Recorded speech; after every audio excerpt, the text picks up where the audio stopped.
These guys are working their asses off, running a big team and doing all of this stuff with all the pressure and everything, and they earn 50 grand a year.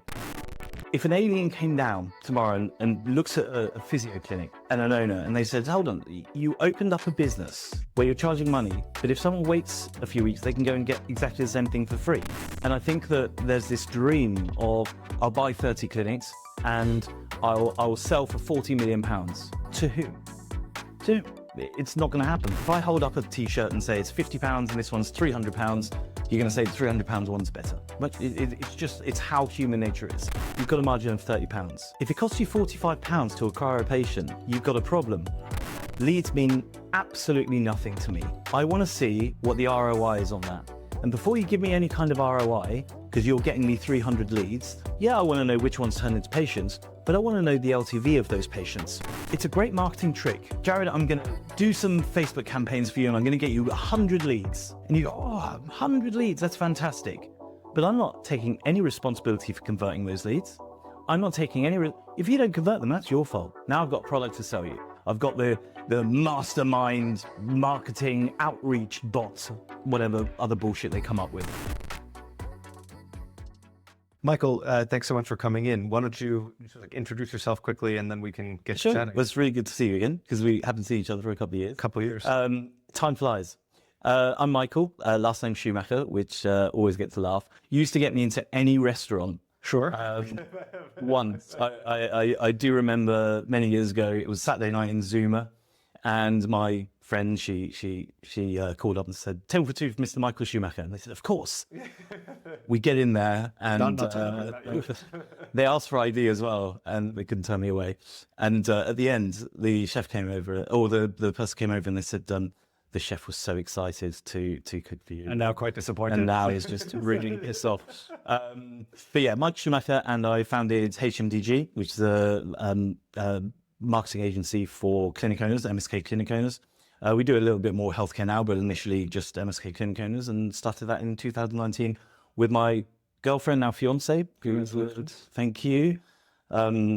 She stayed with you through the business? She stayed, well, she co-founded it, and it's quite funny because she's a physio, so she knows the industry really well, and I think that's why we did as well as we did.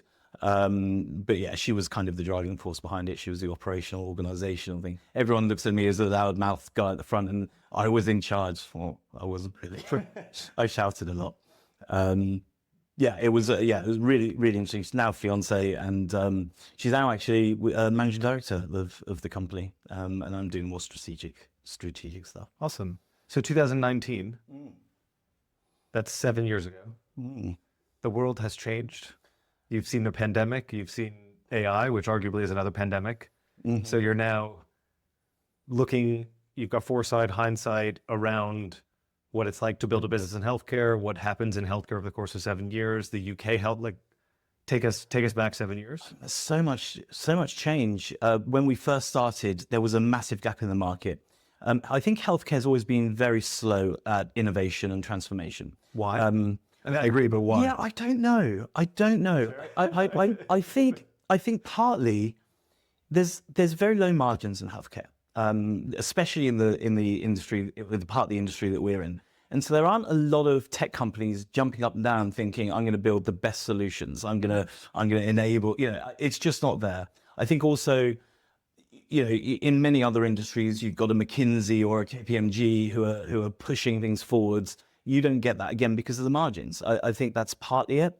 I think also, I've said this before quite recently, I think one of the big issues is that clinic owners, they come out of university. So you and I come out of university, we work in 20 different companies, and we learn stuff without knowing we learn stuff, whether it's about project management or marketing or sales or metrics or HR. We're so exposed that we subconsciously learn things. So when we start a company, we still go wrong, we still screw up, but at least we have a basic grounding. A clinic owner comes from university, goes straight into either the NHS or into healthcare, and they're sat in the clinic and not exposed to anything. And so then they think, I'll start a company. And that's where they're so commercially unaware, not because they're not as intelligent, they're just not as exposed to it.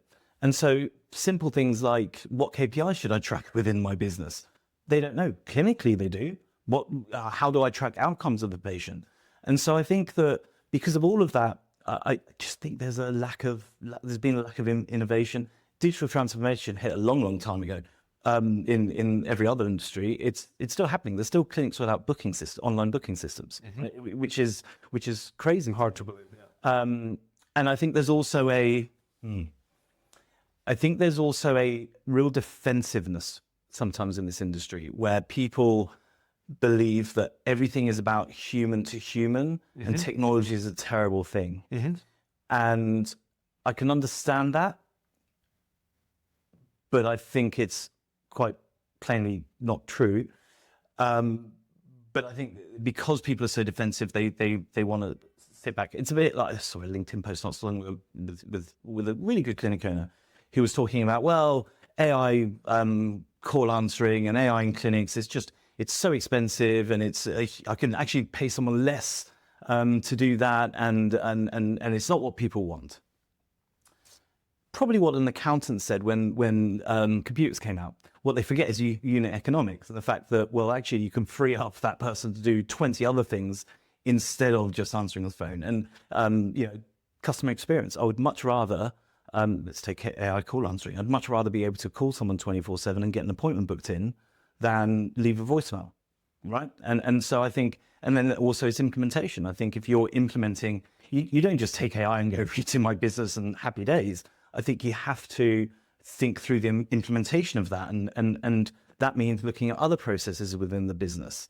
And if you're not doing that, of course it's going to fail. Of course you're going to get nowhere with it, and of course mistakes will happen. Mistakes will happen anyway, but they're certainly going to happen more if you haven't thought through the implementation properly. So it's interesting. So jumping into the soup du jour of AI, we do some work in MSK, not a lot.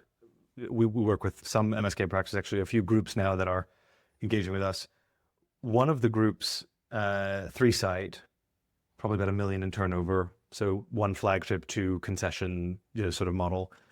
When we started speaking to them, they were just in the process of implementing an AI receptionist. They just started. They had picked their vendor, which was 7,000 options today, and which one do we work with? And so they picked one, and they were very excited about it. And he basically said, listen, we need to pause our conversation because I want to get this implementation done, and then I'll go on to the next. I was like, oh, makes sense. Yep. Let's get back in touch at the end of March. So I dropped him an email a couple of days ago, whatever it was, end of March. I said, how are things going with vendor X for AI receptionist? And the email I got back was terrifying. And I think it's the other side of everything works well. It does work well oftentimes, but he said, we've got verification issues. It works 80% of the time, but we don't always know which 80%. So then we've got the 20% that we have to go chase down anyway. And when it does something wrong, it creates a lot of this. And my team are upset about it because it's doing something they don't want it to do. Now, I see that email and I say, but you've got it right 80% of the time. That's a huge step towards transforming some of that front office work.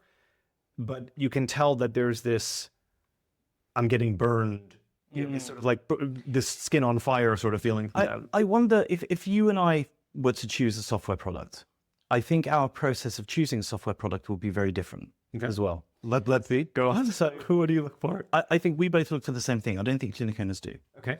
I think that for me, I want to see some funding. If I'm going to invest, forget about money, but if I'm going to redo the processes in my company, it better be a well-funded company. Not to say well-funded companies don't go under, but I want a well-funded. Should be around for the next 24 months. They should. Yeah. I want to see support teams. I want to know what their support is like. I have little care for their development timeline. I don't care. They tell me something's coming in 6 months. I know it's not. It's 18 months at best. I don't care about that. I'm not going to be way later convinced by the salesperson about all the features they're going to have. I will look at their company's house. In fact, anything I buy, if I get a builder, I want to see their company's house. Why? Because it's important to me to see how financially stable that business is. And a company's house will tell you an awful lot. It doesn't tell you everything, but it will certainly tell you how much money they've got in the bank. It will certainly tell you what their corporation tax is. If their corporation tax is £1, I start asking questions. And then I look at the expertise of the owners of the company. Have they run businesses before? What is their history? What's their credibility? Because if you don't do all of those things, you have to then make another decision, which is, I'm going to go for a very innovative, potentially a couple of young kids who are running a cool little company. But then is this so central to my company that I don't care so much about security? Is a ChatGPT wrapper what I want? If it solves a very simple problem, it's very cheap, maybe. Maybe it does. Maybe.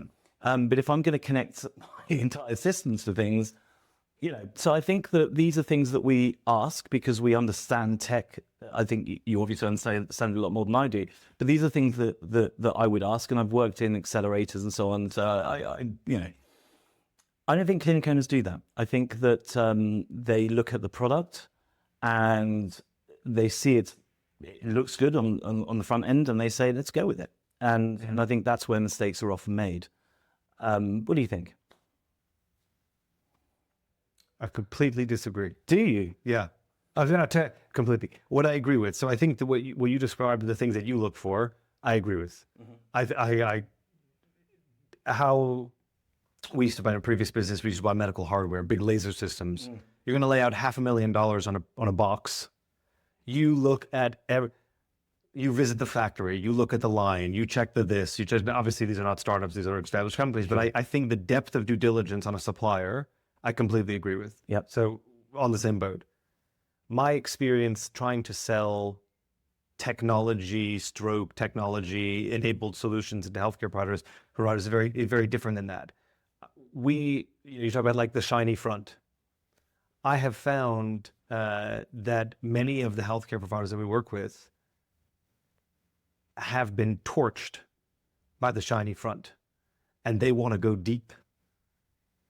I have a lot of conversations where people are going, they want to go in, show me the this, show me the that. I want to understand this. I want to understand that. They are far more than I would have expected. So I have a much greater exposure to a range of clinic owners. You have businesses that are at a different level because they're already using your product. Yeah, agree. And I think that maybe that's the line. Is there? Yeah, fair enough. Yeah.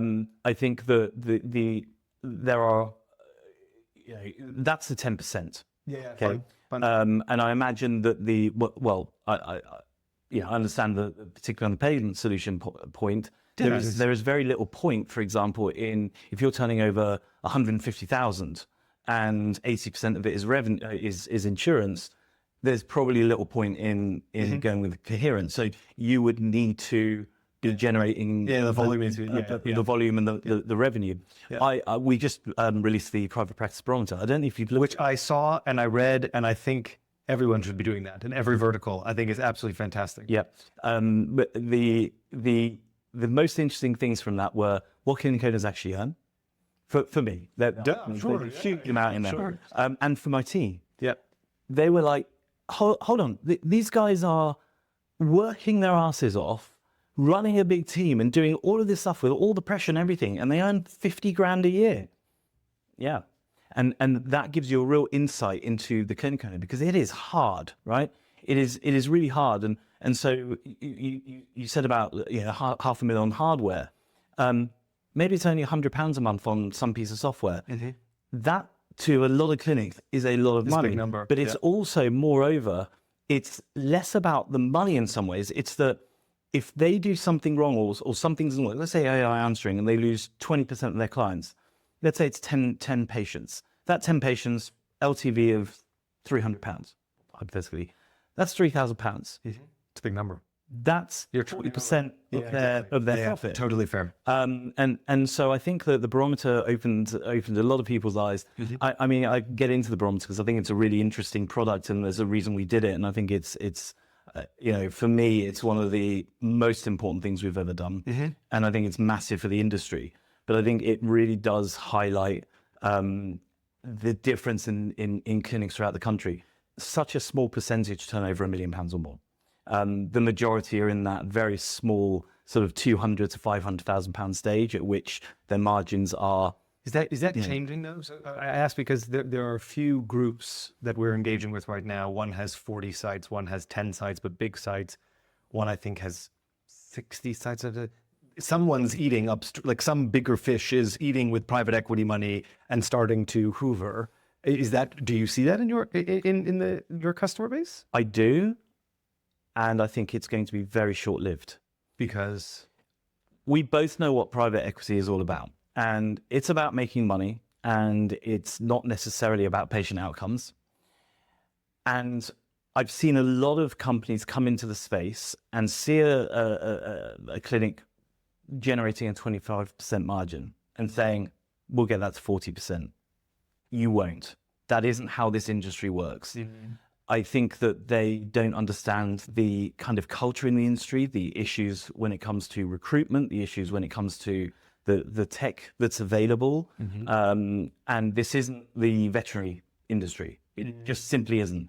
You are, and this is, you know, if an alien came down tomorrow and looks at a physio clinic and an owner, and they said, hold on, you opened up a business where you're charging money, but if someone waits a few weeks, they can go and get exactly the same thing for free. What are you doing? We've got the NHS, right? That is always going to keep those prices down. It's always, you've got free access. You can argue whether it's better or not, but whatever. You then have the private health industry. So you've got to give 50% off to get those people in. And so you are in a position where it's very, very difficult to change those margins, partly because of what you're charging, partly because of what you've got to pay your physios, especially with the recent changes with business rates and everything else that's going on. And I think that there's this dream of, I'll buy 30 clinics and I'll sell for £40 million. To whom? To whom? It's not going to happen. And you're also not going to scale the clinics as you think you're going to scale them. Now, there are some very good buyers in this industry, and we work with a few of them, and they're fantastic, and they don't have those kind of delusions of grandeur. They know what they're getting into and so on. And anyone can go and look at this. There have been some quite big acquisitions in the industry. 5 or 6 years ago, for possibly one of the biggest clinics in the country. I'm probably not giving anything away to say that 5 or 6 years is that target period for selling, right? What is that company doing today in terms of profitability compared to before? has the needle really moved? Has the needle really moved, or is it still losing money every year? Go look. And it was that in particular, I think, was a bit of a distressed sale, but I'm sure they'll make some money on it. But private equity isn't in there to make a few million quid. Just it wants a lot more. So I think that yes, there's people buying clinics. I think there's a wider problem, which is that demand is high, supply is low. And you saw in the Barometer, I think 12% of people are looking to actually actively sell their clinics. Probably not the 12% of people that Want that you as a buyer would want. Exactly. I think there's a massive problem when it comes to clinic owners overvaluing their businesses and not understanding what their business is actually worth. We see that every single day. And yeah, I don't see, and we've seen multiples jump. I've seen, and I'm not talking about the big boys who might get 7 times multiple or whatever. I've seen 4 or 5 times multiples on businesses that you would just never get. You certainly wouldn't have got 3 years ago. I don't see you getting a 5 point something multiple on a 300k EBITDA business in 2 or 3 years. Those clinics aren't growing to the level that Also, it's all like single practitioner. Yeah, They're all It's a really interesting market. I think there's I think where there is opportunity is the clinic owners vastly undercharge, so you can add a couple of £100. If you're seeing 500 patients a month and you throw £10 onto a follow-up appointment, sure, you can certainly you can increase the numbers. Well, I guess that was half of the Barometer intention was you don't know how you're priced. Correct. You have benchmark. Exactly. And in fact, I built a pricing engine literally about a week ago because clinic owners, but one thing I'd noticed is that a lot of healthcare businesses, they have this sort of this belief that you should charge initial and follow-up pricing, which to me is completely crazy. And they focus so much on the initial price, but the money isn't in the initial price, the money is in the follow-up price. So I'll give you an example. Let's say you charge £70 initial and £50 follow-up. You are essentially saying, I come in, I'm willing to pay you £70. And then you say, yeah, you need a few follow-ups. I'm giving you a discount for the next appointments. Why? I've shown you that I'm willing to pay £70. Why are you charging me less? Oh, time. Well, we don't want to be selling our services on time here, right? And so what they do is they see their £70 and their £50, and then they go, oh, this year it's January, it's time to increase prices. I'll change it to £72.50 and £50. Why? Why not leave your initial appointment where it is? Just bring the secondary appointment closer, or just match it, make it the same price, right? It's way easy to understand. We've got so much data over the years. I remember before I got into the industry, looking for a physio appointment. I'm like, I want the cheap price. Why don't I get the cheap price?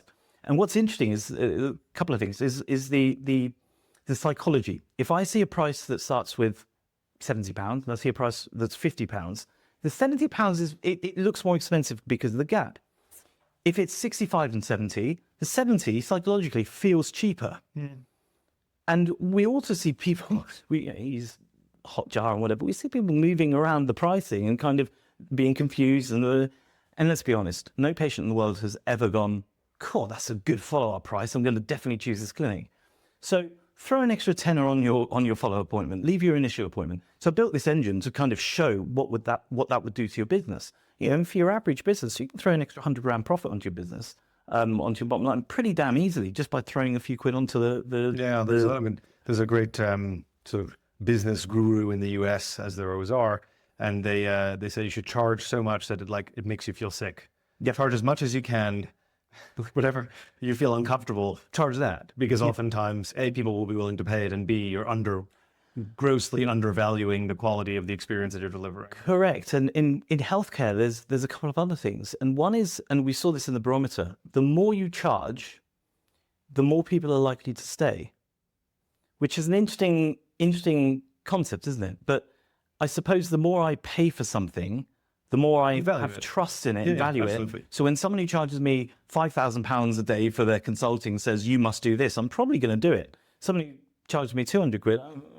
And the other thing is that you cannot judge the quality of a clinician or of a clinic's clinical excellence through the website. You just can't do that. So how do you judge if someone is good or bad? If I hold up a t-shirt and say it's £50 and this one's £300, you're going to say the £300 one's better. But it's how human nature is. I could have lied, and it's probably the other way around. And you're like, oh, Christ, but that's how it works. So the higher the price, the patient is going to judge you. Yeah, it signals to the patient. And when we, going back to what's changed in the industry, when I got into the industry, every single person had initial appointment, £70, follow-up, £50, or whatever the case may be. I could be wrong, but I think that we inspired people and made a massive difference to the industry because we were the first people to say tiered pricing.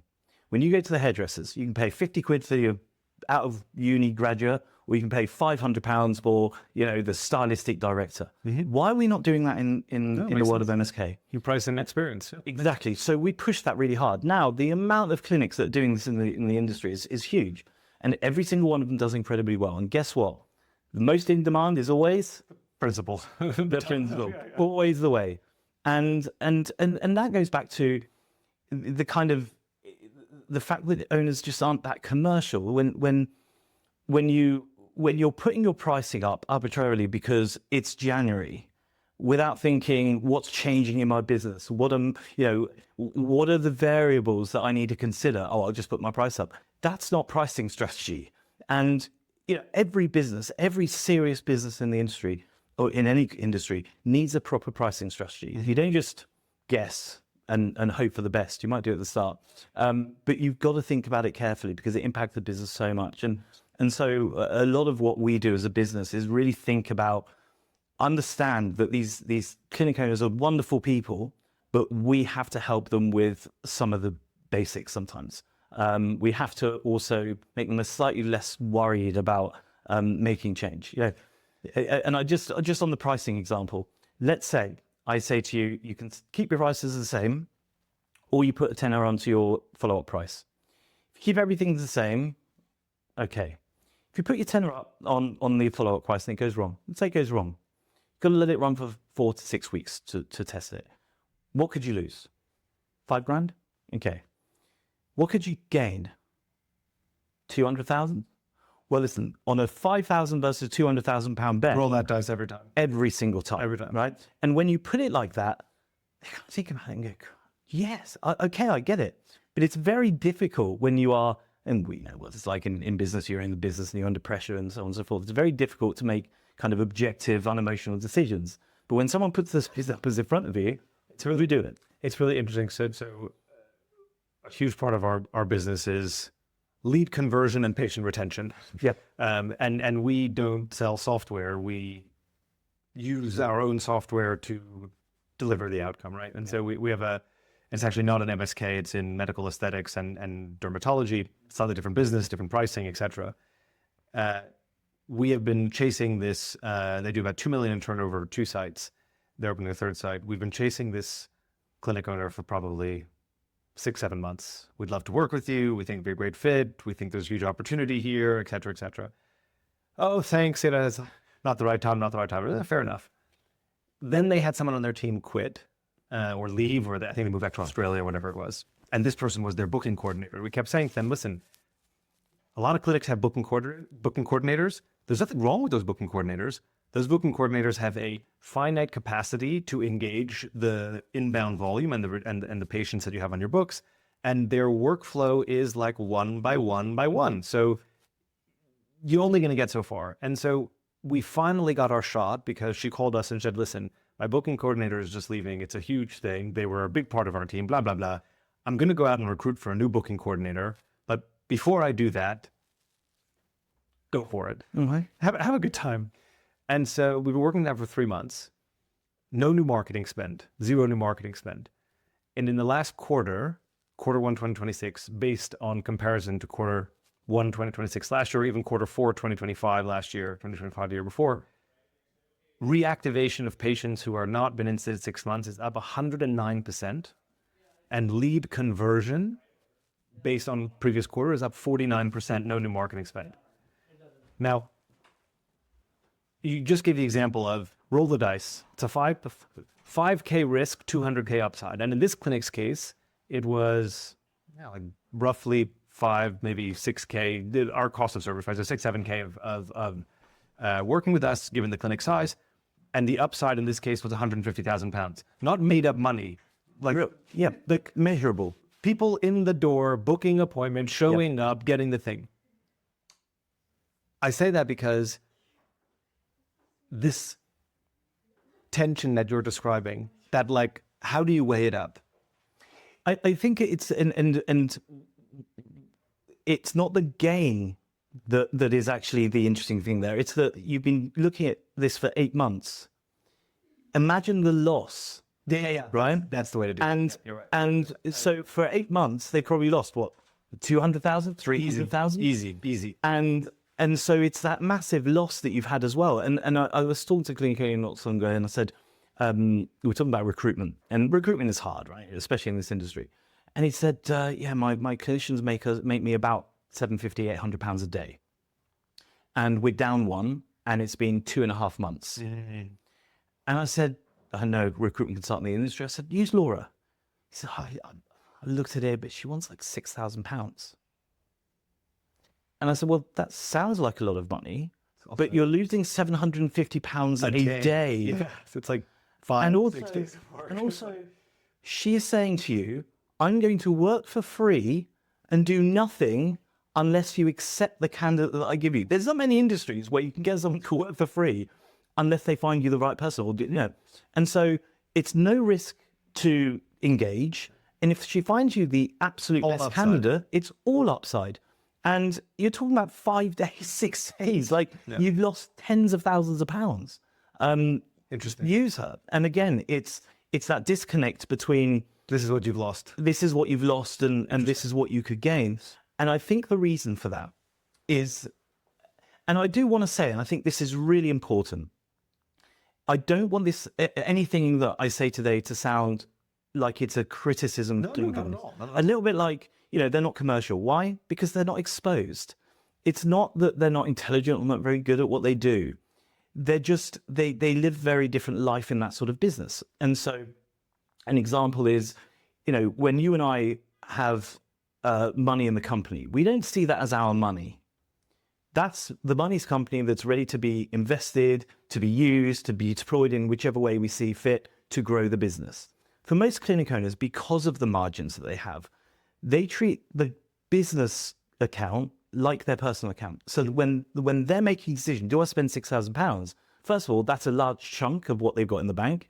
But second of all, that's their kids' education. That's their holiday. That's completely different the foods. It's very, very different. And so you are taking, by asking them for money, you are taking money out of their kids' pockets, out of their families' pockets. And I think that's where the issue lies. Yeah. It's also, I found very, very, very quickly at the start of the business, we used to sell on money. Whenever I sold anything in my past life, technology or whatever, this is going to save you time, it's going to save you money, and make you money and so on. That isn't the sell that works in this industry. Mm-hmm. It is the sell. I remember very vividly, I said to them, you're going to pay us a few £100, but you're going to go home early and you're going to be able to sit down, have a glass of wine or play with your kids. You're not going to have to work till 7 p.m. figuring out what your marketing strategy is or what your social media post is, because we're going to do that for you. So the calculation here for you is, do I see my family go home early and have a bit of work-life balance? Or do I save myself a few £100? Yeah. Well, I know which one I would save. So it's very much about, in this industry, what you can give them, and sometimes what you can give the patient as well. Is it a better patient experience? Does it lead to better patient outcomes? Mm-hmm. Can you treat more patients? I said someone recently, they wanted to do hour appointments in London. I don't think there are many people in the city who want to go, you're not getting me into an hour appointment. I want to be done in 15 minutes if possible. And I said, but if you reduce your appointment time, you'll actually help more people. And that was the thing that moved the needle for them. They thought, I can actually help more people. It wasn't even about the money. It was just, I can help more people, which again is a very different mindset to many other industries. Interesting. So I'm curious, so looking at HMDG specifically, so you guys do very high volume marketing for, I would say, all of MSK in the UK? Yeah. Obviously a big player. A huge amount of marketing, time, energy, resource, learning, know-how, etc., goes into helping people discover the clinic. Yes. All of them. I mean, that's the thing they're paying for, discovery. Yeah, it's visibility. It's visibility. They're finding this clinic instead of that clinic because they work with you. Okay, cool. So your North Star in terms of delivering customer value is probably how many people have come and knocked on your door. Not your front. No. Okay. So that's a really interesting and very nuanced question, because I think where people get most value from us is the intelligence layer that we have. Okay. Any donut can build a Google Ads campaign or a Meta campaign, right? I'll use that as a quote. Any donut can do it. Any donut can build a website, right? You can go and spend £200 in the Philippines and get a really nicely well-developed website. What's different about us is two things. The first is we have a ton of intelligence, whether it's the Barometer, whether it's the amount that we've spoken to clinics, the data that we have from millions and millions of pounds of ad spend, the data from having built over 1,000 clinic websites and understanding exactly how patients use it. Tiny little things. Clinico, it doesn't order appointments alphabetically, right? We were the first people to say, why is your gait analysis above your physiotherapy? That's not what people are coming for. Number your appointments. 1 dot physiotherapy, 2 dot sports massage. That comes from data, and that's not something that other people can do because they don't have the data. So we are far more consultants with a ton of intelligence that then implement campaigns or build websites, rather than just we're a marketing agency.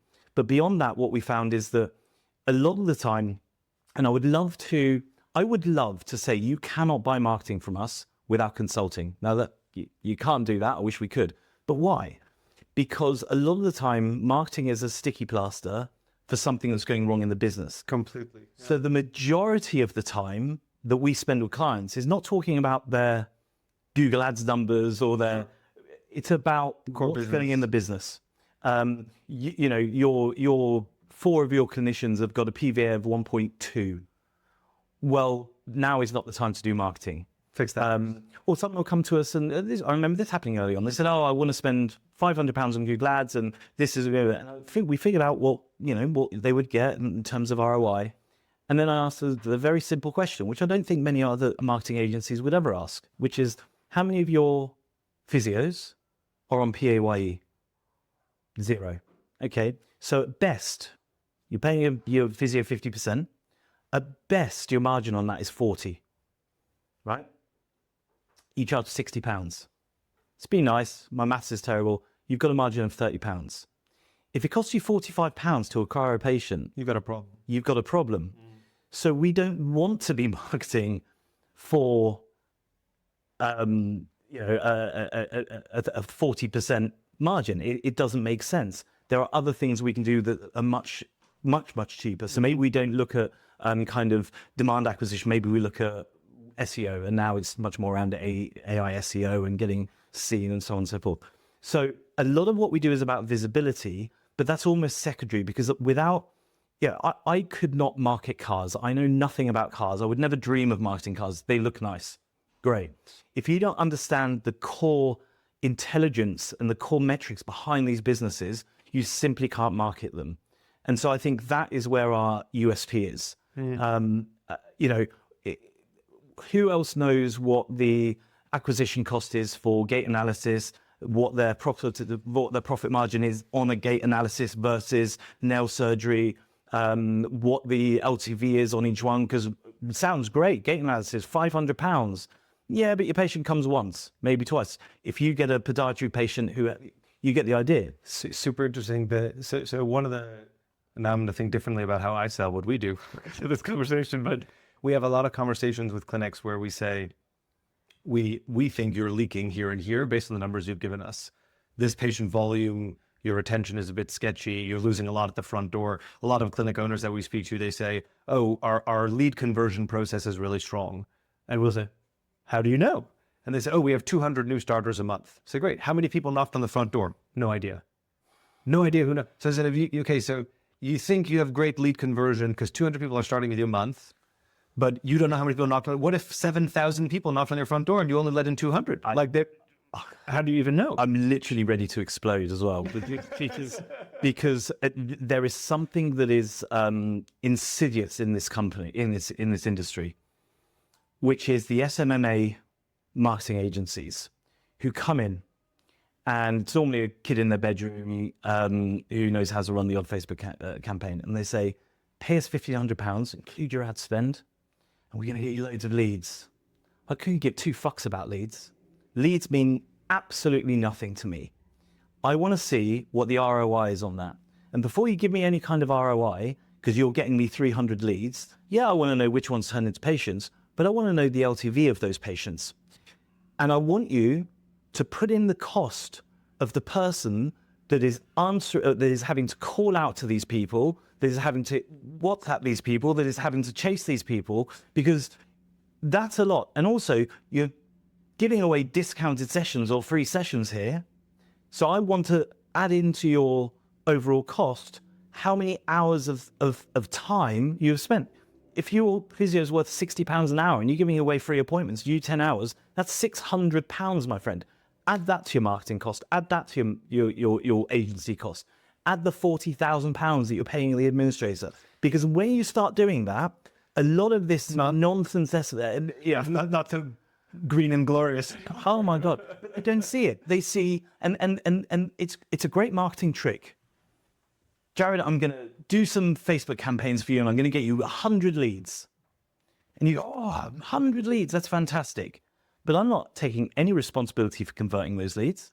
I'm not taking any, if you don't convert them, that's your fault. Now I've got a product to sell you. I've got the mastermind marketing outreach bots, whatever other bullshit they come up with.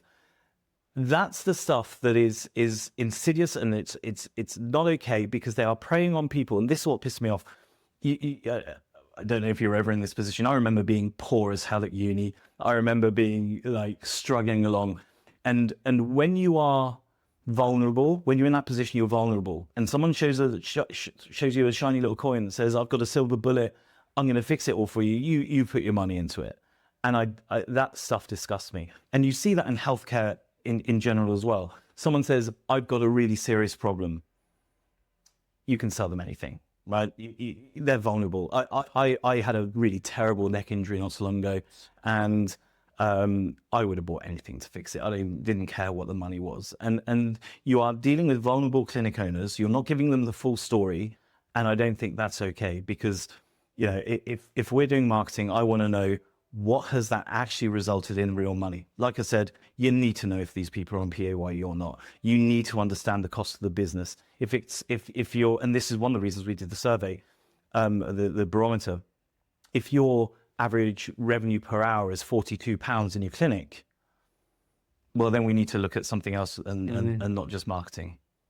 It's interesting. There's a small scale, they don't do MSK, a small scale private hospital that we started working with recently, I think in January.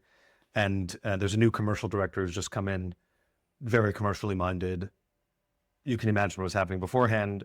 Surgeons running around, how do they handle their inbound inquiries? The surgeon might call them once when someone, this sort of thing. And so he's come in, and we were very fortunate to start working with them. And they had a backlog of, I don't know, probably 700 or 800 inquiries dating back 40 months. And so the first thing that we did with them said, give us the 700 inquiries.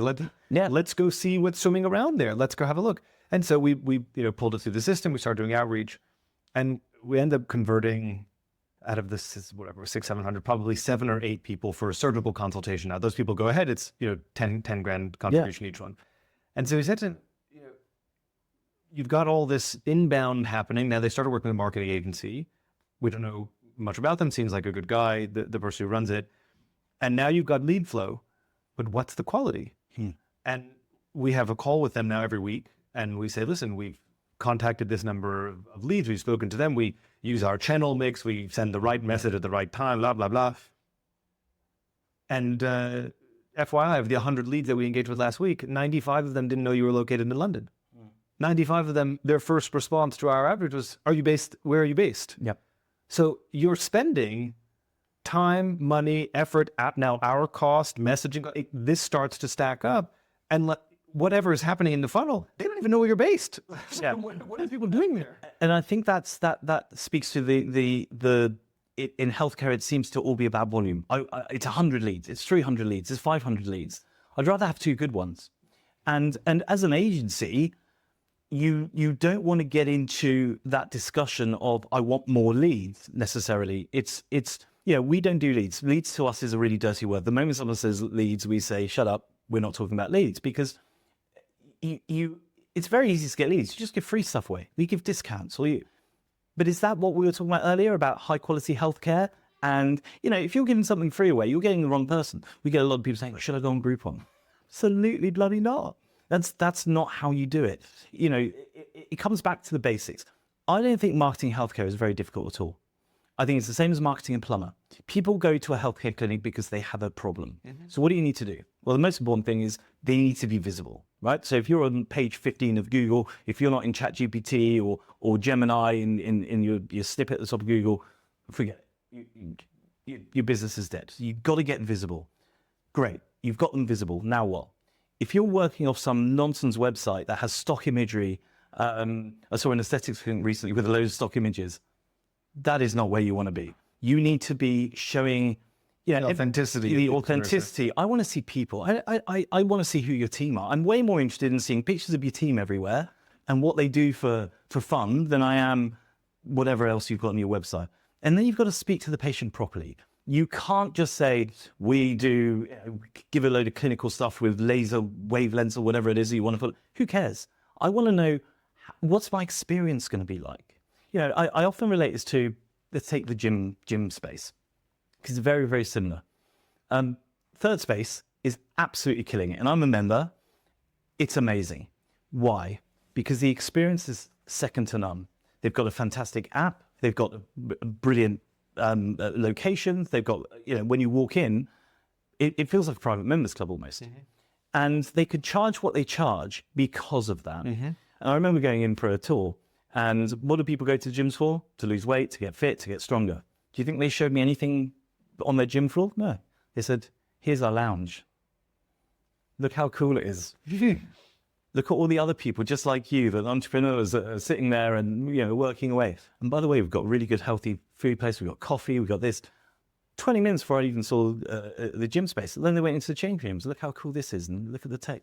It was a really interesting sell because they realized that, and I think this is a wider point, but they realized that people nowadays, they want more than just, here's a white clinic room, here's a here's a bench, we're going to put you on there and we're going to do something. They want more. They want aspirational stuff. And I think I mentioned this to someone a few days ago. I think when you look at every industry, it doesn't matter what industry it is, the people who are really, really cheap are doing incredibly well. The people who are doing incredibly expensive things are doing really, really well. And everyone else is just in this middle where they can't differentiate themselves in any way. They all try by doing one thing or another, but actually they're all stuck and they're all losing money. And So I like think Q-tips and elephants. Either sell the elephant or sell the Q-tip. exactly that. Exactly that. If I want to get a cheap white t-shirt, I know I'm going to go to Uniqlo, right? Good luck getting into Laura Piana, right? You stand outside for half an hour because they're so bloody full, right? Why? There are people with money out there, but those people who are willing to spend money need an experience to go with that. They don't mind spending money, but they want that experience. I bought something from a shop, and it was a nice suede thing, and one of the buttons came off about 2 weeks later, and I walked in and they said, "Oh, Michael, remember my bloody name? Okay, good start." I said, how are you? Do you want a cup of coffee? Sure, I'd love a cup of coffee. Came from my button, but sure, let's go. So, cup of coffee, gave me a little biscuit, a bit Italian. I mentioned them actually. It's a company called Brioni. Really nice company. And I said, "Look, I've got this button's come off." And he said, "I'm so sorry. Let me take it." I'm going straight up to the tailor. 2 minutes later, came down, button sorted. Many apologies. Anything goes wrong, just come in. We'll fix it for you. Now that's an experience, right? You go into Reese and say, "My button's come off, good luck," right? Now, I appreciate there are different price points. I appreciate that. But there are still things you can do that don't cost you very much, that go an awful long way, right? I'll give you an example. A friend of mine owns a Michelin-starred restaurant. When we go in for lunch, when we buy a bottle of wine, they know our names because we're on the system. We buy a bottle of Pinot Noir, whatever it might be. The next time we go in, "Jared, hi. Listen, got that lovely Pinot Noir that you like." Nothing clever behind that other than we just put it into a database. But immediately you think, that's really good. When we're coming if we relate that to healthcare clinics, when's the last time in your clinic a patient walked in and the receptionist said, "Jared, hi, how are you doing? I've been here 4 times. How do you answer the phone?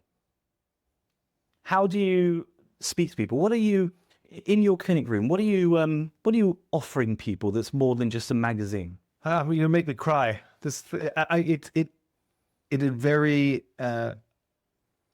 Very much agree. Yeah. We work with a surgeon in New York who runs a very high-end practice, and we look after his patients when they're not physically there. So people come in, they see the team, it's a great experience, they go home, then what happens? The follow-up, the support. We had a message back from the patient, I think it was yesterday or 2 days ago, that said, because of my age, I see a lot of healthcare practice, a lot of doctors, a lot of whatever. None of them follow up like your practice. Thank you so much.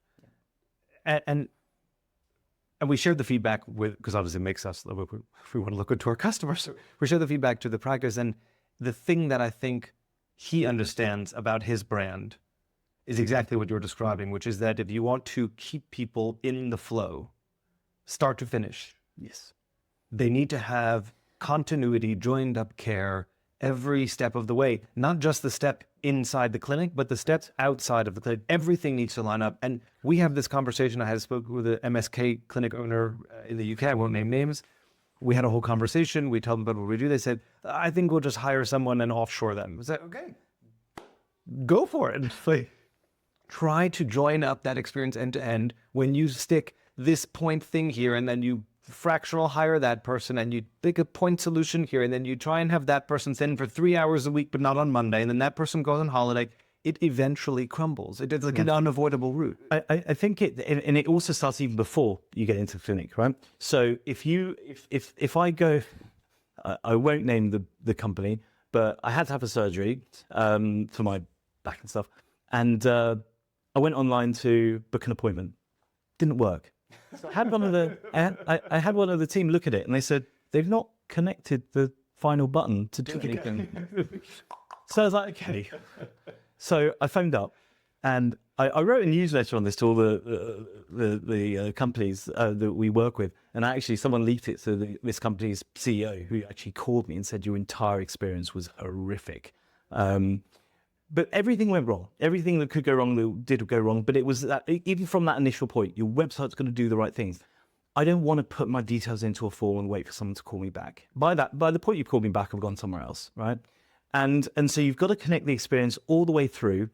And I remember after my surgery, the next morning, I have a feeling it was very good, but I have a feeling it was an automated WhatsApp. I think it was automated, but it was so good that I couldn't. And isn't that the moment? But you know what? The surgeon sent a little thing saying, and it was very informal. And he said, hey, Michael, how are you doing? I hope everything's okay. If you have anything like this, make sure you just WhatsApp me back, give me a shout. We'll get you straight back in. Magic. Magic. And I looked at that and I was like, Jesus, this is fantastic. Magic. It was fantastic. And then I got a call about 4 weeks later. So I was private pay. I had a call about 4 weeks later from his assistant. He said, Michael, this is completely our fault. We didn't send you an invoice for the last bit of money. I'm really, really sorry to ask you this, but would you mind paying that? It's actually down to me. I feel really terrible. I thought, of course I'm going to pay you the money. You know, now he wasn't connected in terms of very efficient internally, but the way that she approached that was fantastic. As opposed to email, you are overdue for your... Correct. Yeah. And it's that entire experience. And I'll give you an example. We went to, me and my fiance went to a restaurant not so long ago, and it was bang average. Whatever. It was all right. Price was all right, whatever. Went into the loo, came out, left the restaurant. Said, what do you think? And she said, it was all right. I was like, it's actually really good. It was pretty good. Yeah, it was rubbish. And I thought about it carefully. I thought, love the bathrooms. The bathrooms were amazing. It was like, they had like, it was just amazing. Yeah. And it was a really interesting kind of thing, because we know, the funny thing is we all know what we like. Mm-hmm. We all know how we want to be treated. Mm-hmm. Yeah. And if you can go some way, again, you don't have to spend a huge amount of money. It's those little things. If you have a broken lock on your front door or weeds on the path into the clinic, you haven't painted the clinic room in 2 years. You know, these seem like just such inconsequential things, but they're not. Absolutely not. Talking about payments, went to the dentist with my son. He needed braces, good 5-6 grand or whatever it costs. Honestly, should have been a dentist. It took probably 15 emails to get the payment sorted. I said, listen, we'd love to speak to your dentist, by the way. You genuinely. So the process, I'll just pay up front. I'll give you my Amex. Yeah, no problem. Email comes back. Let me get you the link. 3-4 days later. Oh, here's the link. Link doesn't work. Didn't work. Oh, we don't take Amex. Okay, well, do you know what? I'm paying by Amex because I want points. If I'm not getting any reward, I'll just pay it over monthly. Oh, okay, I'm going to have to like get your whole new link sorted.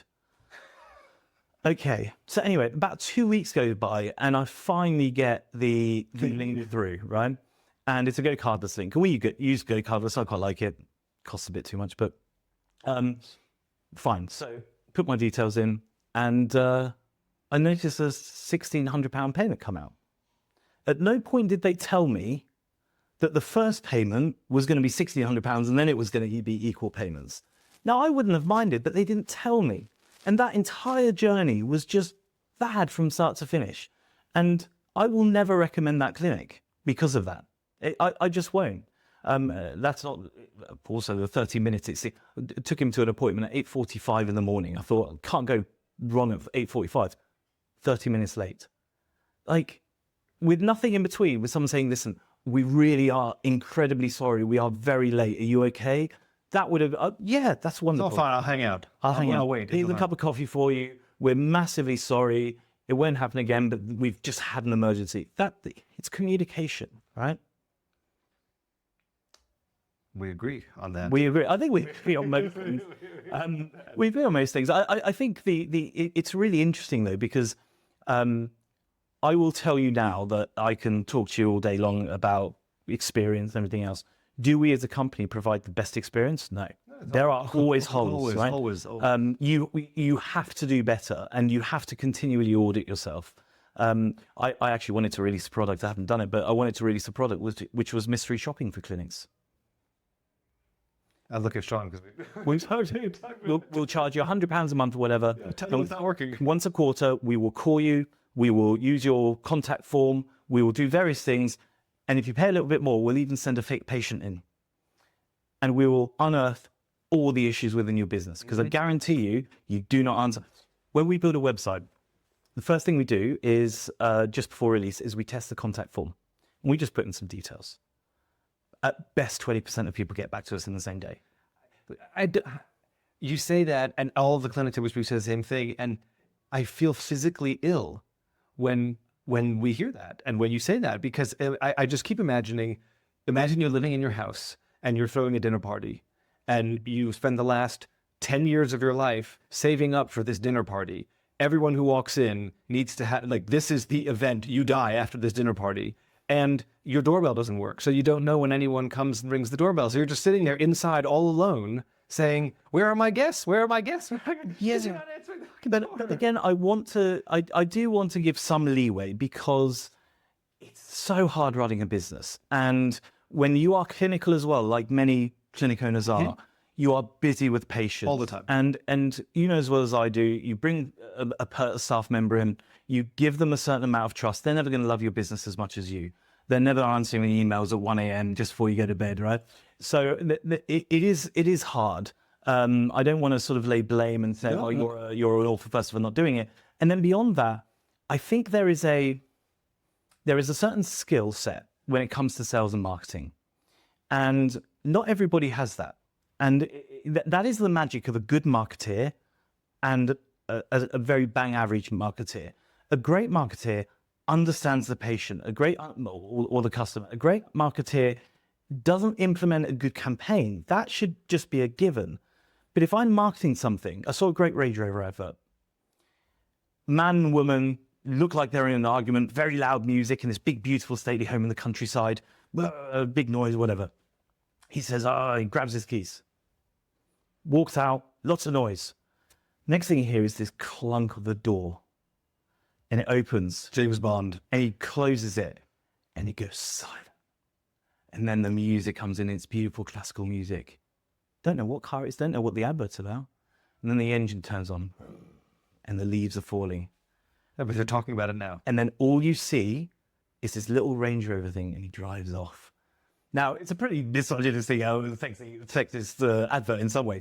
But the point is that it was all about experience. It was all about understanding what the man who drives a Range Rover in the country wants. It's silent. It's an engine. It wasn't about look at our beautiful logo and look at our big engine and look at what the car looks like. It was about something different. And I think that's what great marketeers and great business owners understand. I think let's talk healthcare. Neko Health. I don't know if you've come across Neko Health. I went a couple of weeks ago. Okay. In my opinion, so no one gets sued, absolute travesty of a business, right? I think that anyone clinical will tell you that making money off the worried well with a false positive rate of whatever their false positive rate is, listen, you scan the worried well, you're going to find an issue, right? But from a commercial standpoint, holy hell, it's brilliant.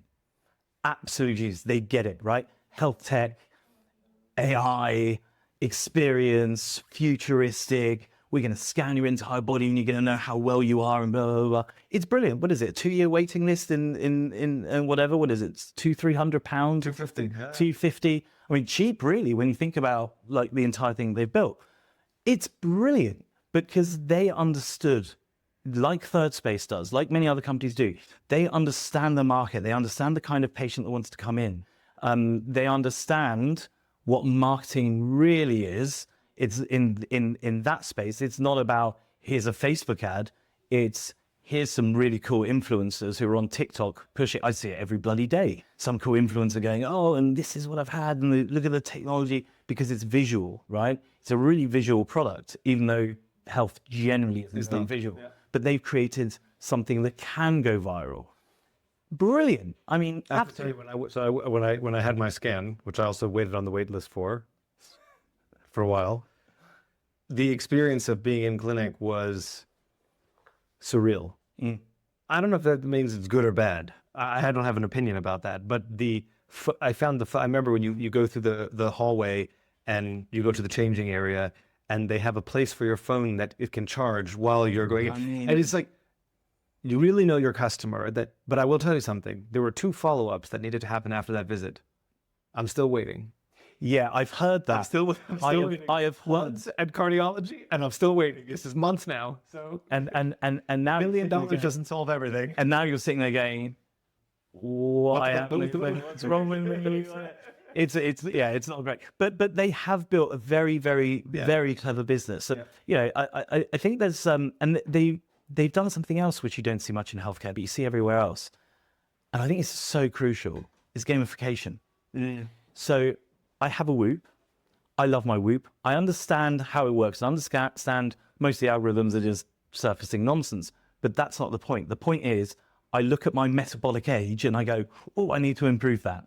And it does motivate, and they've done very, very well with it. You don't see that gamification in healthcare very much.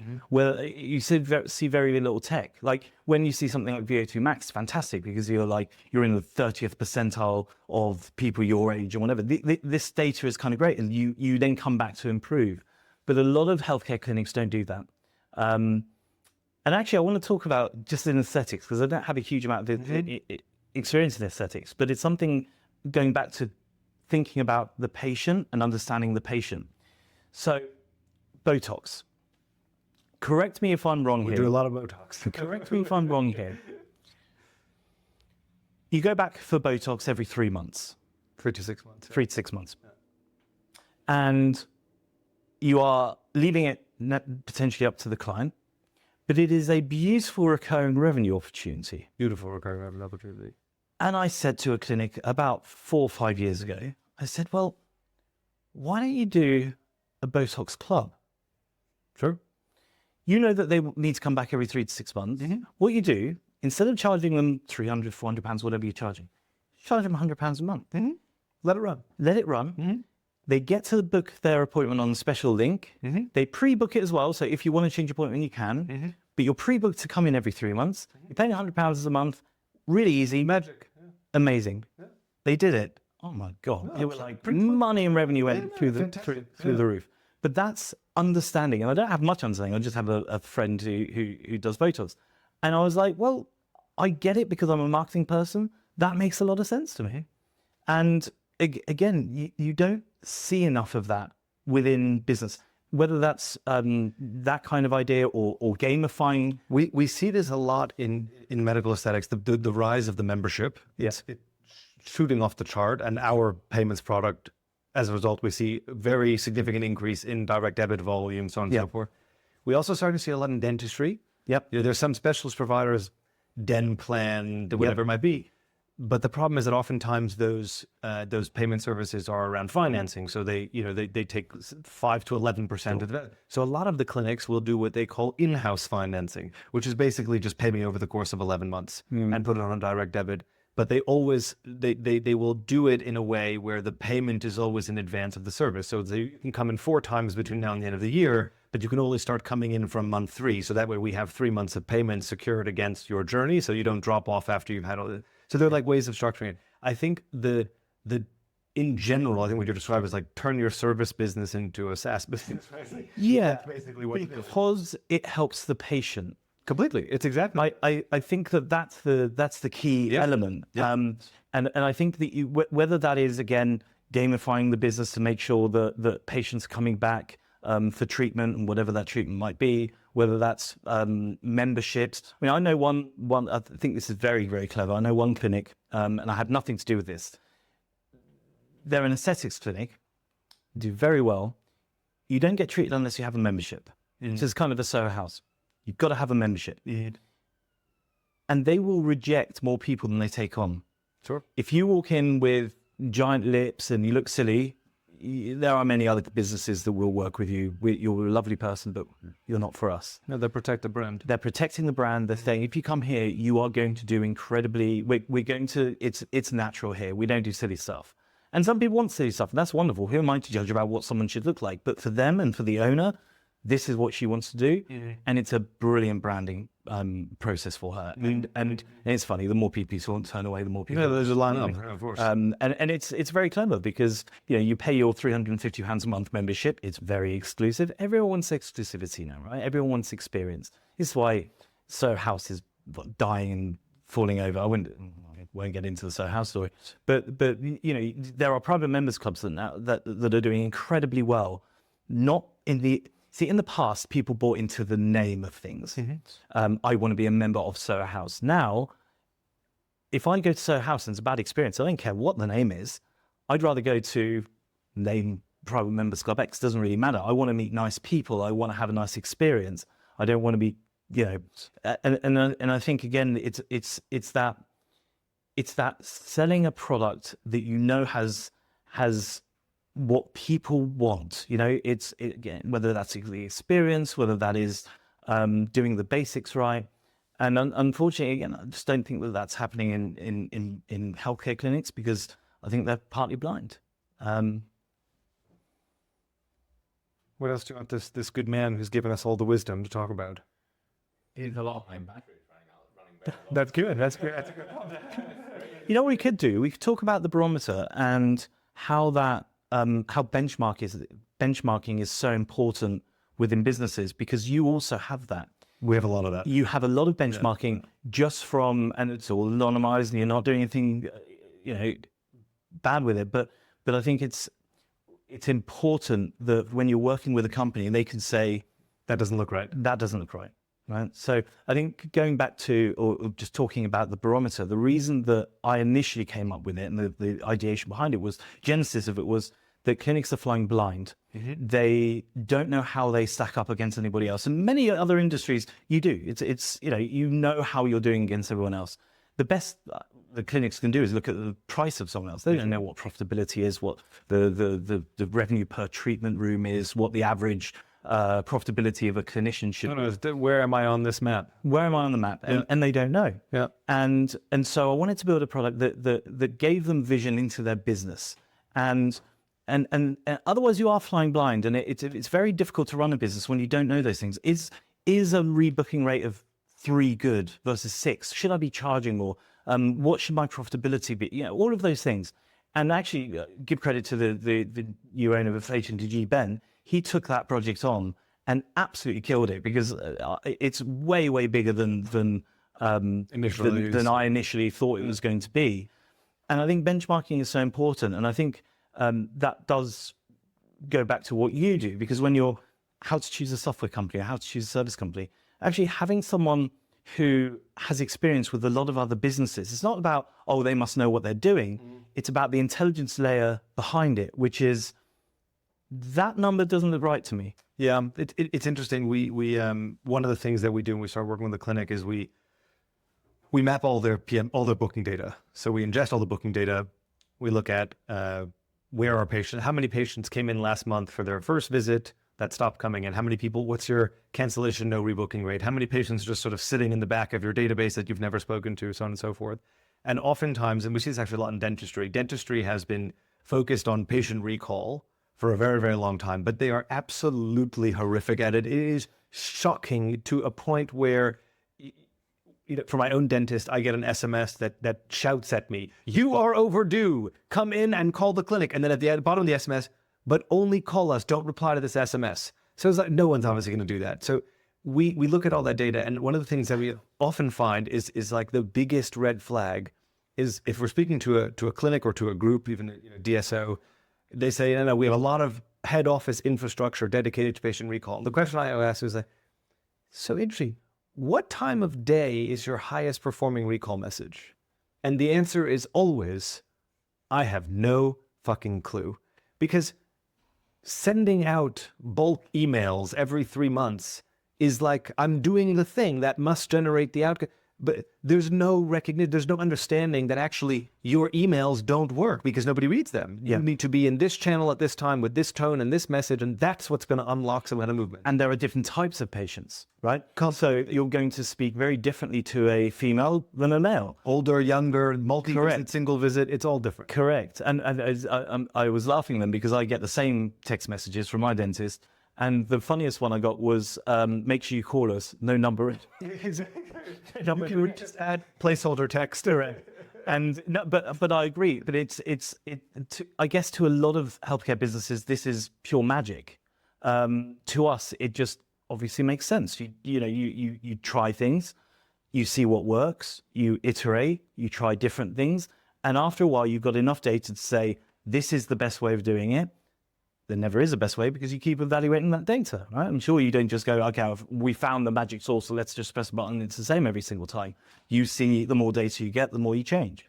But incredibly important to think about that.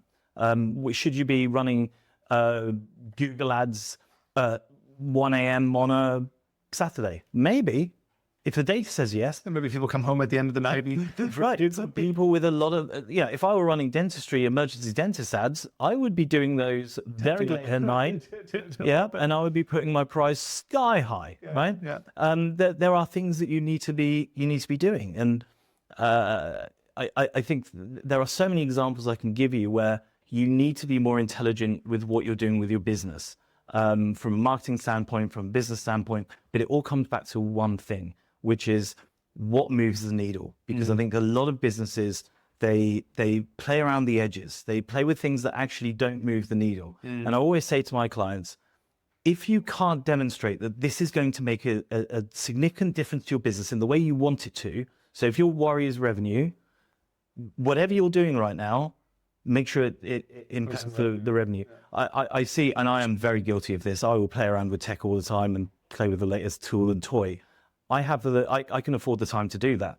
But if you are struggling with your revenue, don't start playing around with silly little toys.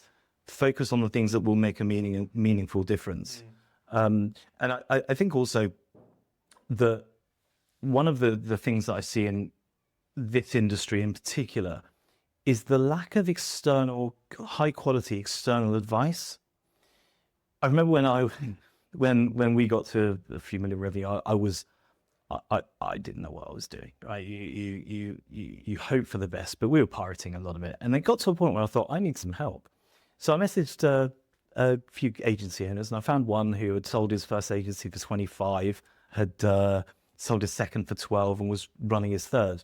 And I just said, listen, I'm willing to pay you, obviously, but I'd love some advice. And he said, sure. That's the important thing, actually, which is as I heard this from Steve Jobs once. He said, no one ever says no when you ask nicely. And anyway, so I asked him, and he said, yeah. And he came into the company. He was like, oh my God, what are you doing? Like, this is terrible. This is terrible. This is terrible. This is terrible. That's genius. I'm going to steal that. And it was very easy for me to get an external person in to really look at the business. In this industry, I find the majority, not all, but the majority of people who are advising are actually grifters. They are mediocre business owners at best who realize they can't make any money from business. So they've gone on some how to build a brand course, and now they're selling business information. And you see the emails that they send out, there's, it's just awful stuff. And unfortunately, that means that clinic owners are left even more isolated, because if they go for this stuff, then they're not getting very much decent, advice anyway. But they're so isolated, who do you turn to? And I think that's a big problem, actually, in this industry. The clinic owners that are doing incredibly well, they're not out there telling anyone how well they're doing. They're just sat there making money and growing their business. You and I go and find any number of consultants that could help us. If I want to get someone to help me with tech, I'll ask you. No, ask the team. I'm not the. I'll ask you who I talk to. But the point is that there is always someone that can advise you, not so much in this industry. Have you found that? Have you seen the same thing? I'm not going to comment on the coach for business clinic model. I remember when running clinic, so I used to run a medical aesthetics clinic. It was not uncommon that at some of the events or industry convening, whatever it is, there would be clinic owners on stage talking about the new growth playbook, the whatever. And at one point, I remember going to one of them and saying, like, wow, it sounds like, you've really, can you tell me, like, what's going on in your clinic? What does turnover look like? And they were half the size of our clinic. Yeah. I was like, hold on. Something doesn't compute for me. I don't understand how that works. So yeah, I think. Let me ask you the question another way. When you get on the phone with a clinic owner, and they say, "Let me run this past my business advisor," do you just put your head in your hands and go, "Oh, Christ, I know how this is going to turn out"? That's often what I do. I'm the same. I got to a point where I said, if you want me to speak to your business advisor, I'm going to charge you £500. I did. I will not speak to business advisors. I've still yet to meet one that is in any way coherent or has any kind of coherent strategy. It's interesting. It's very rare, and you answered the question basically.